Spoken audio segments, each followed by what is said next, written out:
Hi Oliver, how's it going? Hey, how you doing? Can you hear me? Yeah, we can hear you perfectly. Yeah, I hear you Uh, perfectly. so I'm Key and I'm the one that's been in contact with you now for the past few weeks. How you doing? Thanks for being flexible with timings. Oh, don't worry about it. And then with me I have Niall and Ben from Ireland and Paula and Frida from Germany. How you, All, Oliver? all part of the one Guys. team. How you doing, guys? Good now, yeah. How are you? Yeah, good.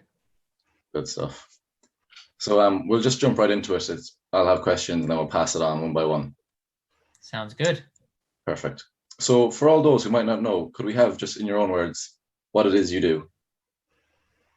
So I'm a professional racing driver. Started in go-karts and worked my way up through various different formulas, and ended up in endurance racing, which is where I am today.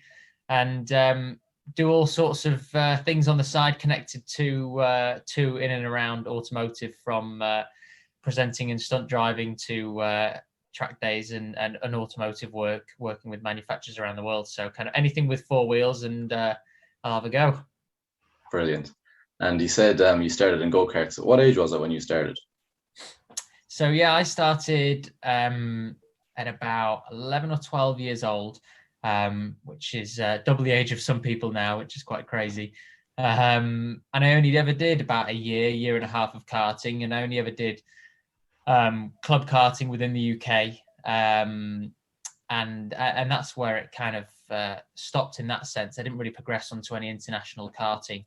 Um, it was just a bit of a hobby at that time, and but then I got lucky to get into a championship called T cars, which were like at the time a bit like what Junior Janetta is now. So you could race in it at 14 years old, and that's kind of what kickstarted the career in cars. Okay. And so, what is it for you, and what was it as a child that made motorsport so special? So it didn't run in the family, which a lot of the time in motorsport it does, because you end up watching it as a kid with parents or grandparents or whoever's involved in it. But I just got hooked a little bit going to these arrive and drive karting places when someone had a birthday party and they went to an indoor kart drome or something like that, and that was as simple as that. And I got a bit hooked on it, and back then karting was nice and easy and achievable to do. Even karting, unfortunately, now is obviously quite hard to get into and quite expensive. But I ended up in T cars and got a scholarship quite young from BMW, after I started leading that championship, and that took me into Formula BMW and then onwards, and it kind of just one thing snowballed onto another, and it wasn't any passion that came through the family, but just one that kind of came from within. Okay. And could you talk us through what it takes to be a driver?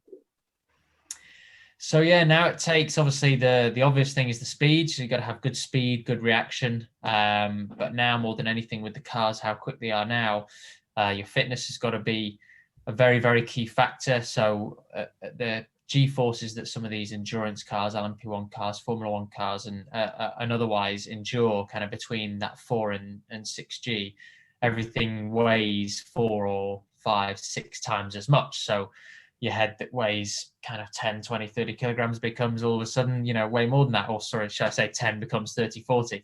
And then the same with everything inside your body as it's operating at that G force, it becomes harder to breathe. So your lung capacity's got to be good. You've got to be CV fit, strong neck for in the corners.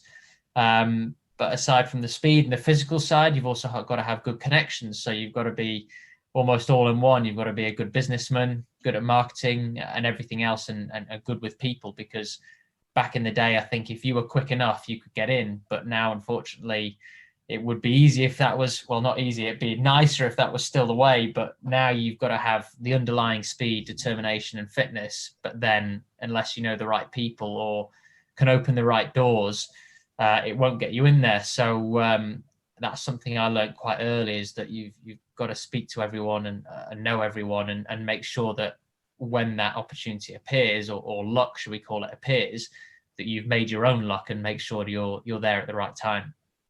Yeah. And you touched on it there now, but my next question is going to be, especially for endurance racing, what is it like physically on the body? So yeah, endurance racing was a big change from some of the single seater stuff that I was doing, where I had to be a lot more, I'd say, muscular fit. But the shorter races of under an hour meant that CV wise, it wasn't quite as crucial.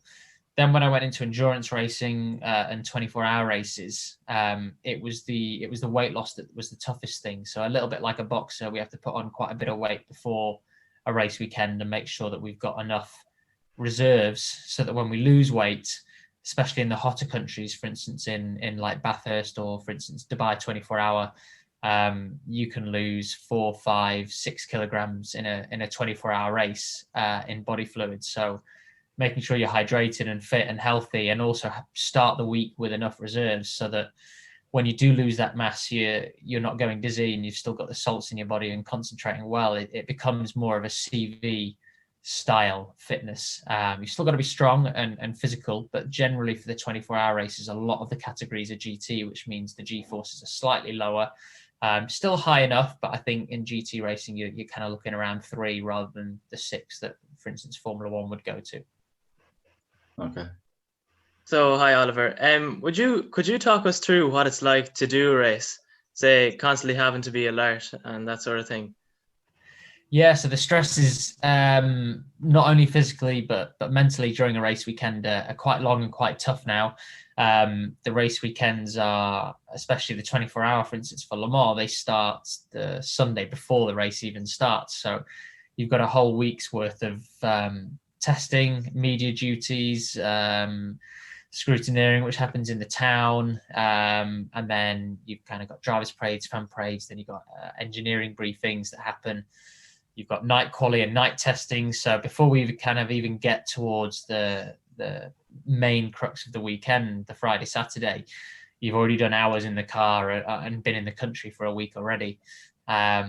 And then on top of that, someone thought it'd be clever to put warm up at endurance races at 7 a.m. on a Saturday morning, which makes it really fun to get up at 5 a.m. when you've got a 24-hour race, which doesn't even start till 3 p.m. So it's the actual 24 hours of Le Mans. I think most drivers are up for more like 48 hours because the kind of 24 hours before, you're not getting much sleep either. So it's a long old weekend mentally for sure.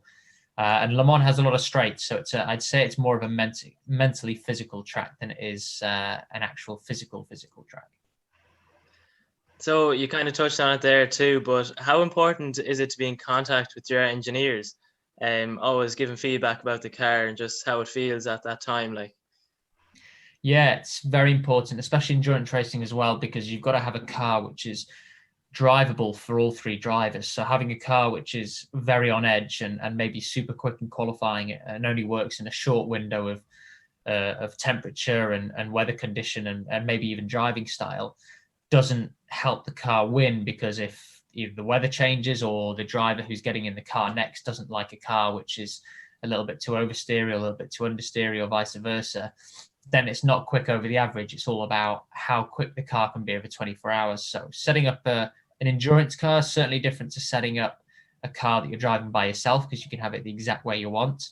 And also setting up an endurance car versus a sprint car is very different, because a car's got to last over 4 different fuel tanks maybe, but on the same set of tires, which is going to wear over time. So it maybe has to be a little bit softer compared to a very, very stiff car, like a single seater that will be able to race nice and hard for only a short period of time. So our engineering briefings are very long and very important. And on the pit wall, the 2 or 3 engineers we have there are listening to all our comments. Okay, that's very interesting. And I'd also like to know, what's the fastest car that you've ever driven? So fastest road car, race car, or both? Both, I suppose, open wheel or closed wheel, kind of single seaters like. So race car wise, I've driven a couple of Formula 1 cars, so they're obviously the quickest round a track in terms of lap time. Top speed wise, Le Mans cars are a little bit quicker just because we have the longer straights, and also they're designed with a little bit less drag and a little bit less aero because of the configuration of the track. So I've driven Kimi's 2011 Formula 1 car, which I think was Renault back then. That was at Paul Ricard. And then I've driven an old Sauber, which I think is Perez's 2014 maybe. Might not have been Perez's. That was at Jerez, so that was really good, but very tough on the neck. But then LMP1 car wise, they're super quick in a straight lines, then be 355 kph. So I'm not sure what that is in mile now, maybe 225 maybe. You guys will be able to work it out better than me, around about there. So they're super quick in a straight line, but a little bit less downforce. And so out of all those cars, which would you have found the most enjoyable or like to drive, like say? I think if I could only have one lap in a car, it would always be the Formula One car. To drive over a long period of time, the endurance car. Thanks, Oliver. Have you ever had a crash? And if you had, how long did it take you to recover? So yeah, recovery wise, it depends how bad the crash. I've been lucky; I've not had any terrible ones. I've had a broken foot and a bad knee from an Indy 500 weekend crash. I was in the Indy Lights version of that car at the time, which is an oval. So at high speed, so it's kind of a 200 mile an hour-ish crash. So quite quick, but luckily the cars are very safe. They have G sensors in our earplugs, so they know if we go over a certain G force in the crash that we might have a mild concussion, so we're not allowed back in the car after that. But the medical team are very good advising on that. So obviously wasn't allowed back in the car that weekend, but then a couple of weeks later I'm fine. And what is something that stands out as one of the best moments in your motorsport career? I think one of my favorites was probably my first year moving from single seaters to endurance racing, because it was a very weird move for me, because I've always been focused towards Formula One, and then to take a sidestep towards endurance racing was a big risk. But that year we won the championship and we got to stand on the podium at Le Mans.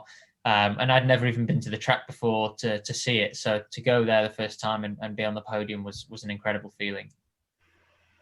Sounds great. So do you think that the amount of finance needed is something that deters a lot of people from, say, motorsport as a whole? Yeah, definitely.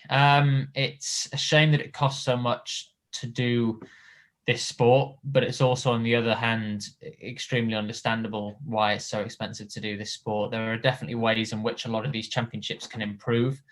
But unfortunately, it will always be the case to a point that, unlike soccer or football or some other types of sports where most people have access to an empty area or a field that they can find and kick about a ball with a few mates and get a bit of practice in. Unfortunately, with racing, to go and testing in a car, and you then obviously need engineers and mechanics in most cases, and then you've got to find a track, and then you might need a truck to take the car to the track, and all of a sudden the expenses just pile up, and that's not even thinking about the consumables like engine oil and tires and everything else. So even kind of cheap versions of motorsport are still expensive compared to any other sport, and that will always be the case, and it's a big frustration. But I'm hoping if Formula One can change in its small way, obviously their numbers, no matter what they come down to, are still going to be astronomical, but if they can make the right changes there, that'll filter down and take that same percent of cost off the top of all motorsport around the world. And have you seen many talented people that have been basically turned away due to this financial sort of cost into getting into it? Yeah, I think the tough part about that question is finding out where they would have been if they did have that option. So I'm sure there's plenty of Lewis Hamiltons and Ayrton Sennas that maybe never even got out of a go-kart, and we'll just never know. That's the hard part to answer that. On the reverse side, I wouldn't have been able to do it otherwise, that have been funded by things like RSF and MSA UK and BRDC and a few other of these schemes that have helped fund people who definitely wouldn't have been able to in the past get that step in the door and have gone on to be professional drivers and factory drivers for people all the way up to Ferrari. So I've seen both sides of it, which is great that there are those kind of companies out there. But yeah, to do it for enough people is going to be tough. And how important is it to get a good team to get behind you and support you in motorsports?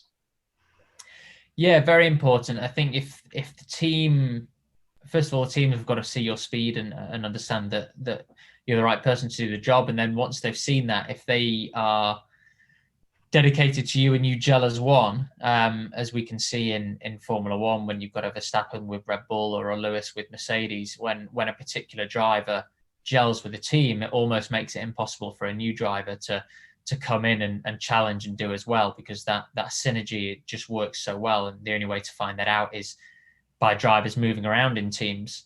And it can sometimes be the case that you move from a car that's slightly quicker into a car that's maybe slightly slower, but the team and you gel better, and you might have better future success with that car. Mm-hmm. And what's your experience with sort of F1 as a whole? Like, are you a fan, or do you follow anyone in particular? Or? Yeah, I'm a big fan of F1, always have been. I don't actually follow anyone in particular. I just like it to be exciting, but at the same time have huge respect for anyone who can dominate, like Lewis obviously is. It's exciting to see Verstappen challenging. It's also exciting I'm now starting to get to the point at where I am in my career that a lot of people I've raced against, half the grid are in there. So it's also nice now to see friends in there. So people that I've raced against, and some who are in lower teams, of course, and some who are in higher teams. And it's exciting to see, let's say, George, for instance, who's in Williams, be able to do what he can with that car is almost just as exciting, I think, to watch as seeing, Lewis disappear down the road as well. Yeah. And have you ever seen the Netflix series Drive to Survive, the documentary? Yes. Yeah. Do you think it's good for sort of motorsport as a whole, like to get sort of people into sort of mindset of how it works? Yeah, I think it's a really tough balance for them, because people who are into motorsport want it to be detailed, and people who aren't into motorsport probably want a little bit less detail and a little bit more excitement. So I think they've found a good balance in the first couple of seasons. Hopefully they, I almost hope they keep it fairly casual, so people who aren't into motorsport just see the personalities and the funny side and the drama. Because obviously the more complicated they go, which is interesting for all of us, it might be then less interesting for the average viewer, which is really what they need to get people into Formula One. Mm-hmm. And before us contacting you, have you ever heard of F1 in schools, or has it flown under the radar? No, I've definitely heard of it before, and I've had a couple of friends who used to be involved in the marketing side at Formula 3, who I think went on to do a little bit with F1 in schools. And I've seen F1 in schools at Silverstone before, a couple of times when I've been there for work. But I believe this year, is it the first time it's gone virtual? Is it now? Mm-hmm. Okay, so yeah, it's the first time I've seen it virtual, but I have definitely obviously seen it around before. Okay. And how important is it for motorsport that young people are being immersed in challenges like the F1 in schools competition? I think it's extremely important. I think to be able to nurture and bring up talent from a young age is becoming more and more vital, because I think, especially in motorsport, the drivers always get pushed in at a very young age, and there's no reason as to why everyone around that, including engineers, mechanics, and everyone involved from the PR marketing side, everyone shouldn't be starting young either, because it's a very demanding sport, mentally and physically, for everyone around, not just the driver.